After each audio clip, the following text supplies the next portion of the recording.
Creating for me is one of the most powerful, deliberate acts that a human being can do. It is one of the most important reasons to exist, in my mind. It fulfills me. Music can communicate such delicate and subtle emotions that are next to impossible to describe with words. And as such, it gives me tremendous ability to talk to people. And if I do my job right, the listener should experience the level that I was at while I was writing the music. The way I felt when I created that piece, when someone listens to it, should be able to feel the same, if it's done right. In order for me to create, there's an intense focus that has to take place. You got to stop the input from society. You got to stop the bombardment, all the information that comes in, the phone calls, and somebody's birthday, and Christmas is coming, and it's your birthday, and you got to pay the telephone bill, and the electric bill, and the insurance, and so on, and the car broke down, and all that stuff has to go away. It does not exist. That's not so easy to do. I've learned over the years to do it very well. And once you're clear and you stop that tremendous input, all of a sudden you hear yourself talk. And you can go into a place where creativity has no end, where the music lies, and it's as many songs as you like to do. I can close my eyes and hear entire compositions, one after the other, and they're unending when you're in that place. The only requirement is that you do not judge it. You don't have an opinion. You don't say this is a nice one, this is a rhythmic one, this is a fast one, this is a slow one, or this is a bad one. Because as soon as you do that, you're outside that room looking in.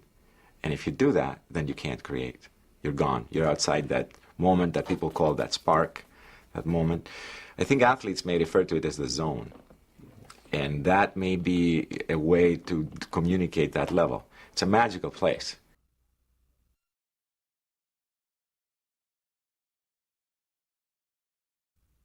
After I finished the last tour, which was about 110 concerts, I was very tired, to say the least.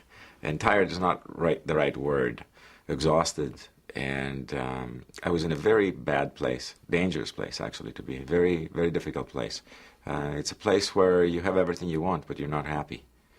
And it does not feel very good.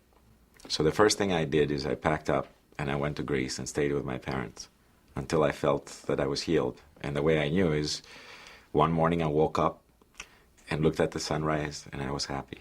And then I knew, okay, you're healed. Now you can begin thinking about what you want to do next. I traveled for a few more months after that. So when I got here and it was time to record, I was bursting with ideas.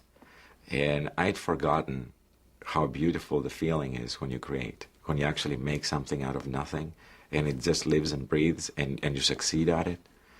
The happiness I get from that and the fulfillment, I'd forgotten.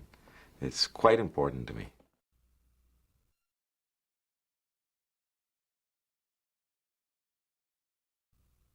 The water has been a big part of my life. I grew up right next to it. I spent most of my days in it when I was a kid. Just being able to look on an open ocean where your eyes don't focus at 10 yards or 20 yards, but they focus at infinity. It's a part of me that I missed when I left Greece. I missed it very much, and it cost me a lot. And every summer I would go back home and I would see the place again and I would say, that's what my soul needs. That's what I love. I love this place because it reminds me of Kalamata. It reminds me of where I was born. Similar temperature, very close to the ocean. And if you're born like that, and I didn't leave there until I was 18 years old, it's in you. It's in your bones. You don't get rid of it. So as I traveled and I went to the bigger cities and so on, I left the water and I went all the way around, all the way as far north as Minnesota, and came right back to the water, and I love it. Now I spend my times between here and Greece. I essentially have remained a small-town boy. I like simplicity, and I like I don't like a lot of noise around.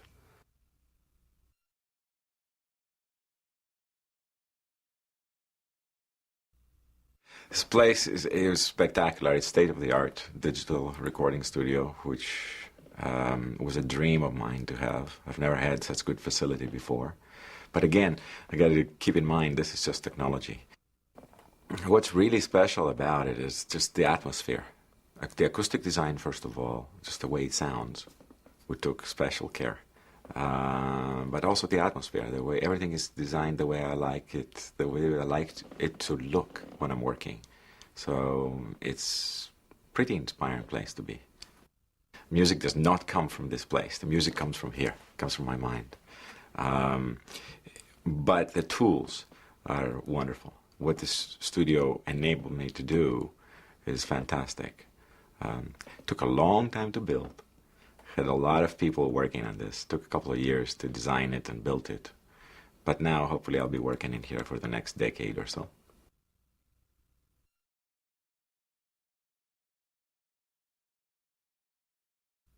I came in with an open mind. I had no idea what the album was going to sound like. I didn't even know if there's going to be an album inside me.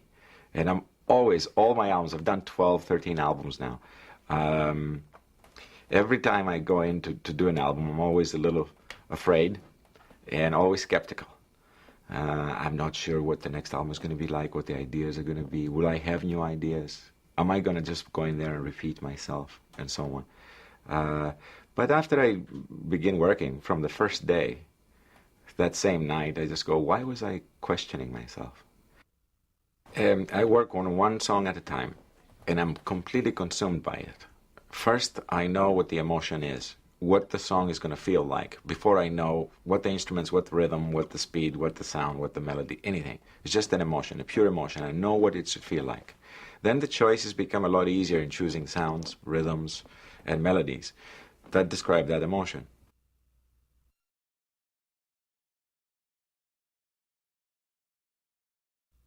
The concert site is really submerged underwater probably for 6 months out of the year. It doesn't exist.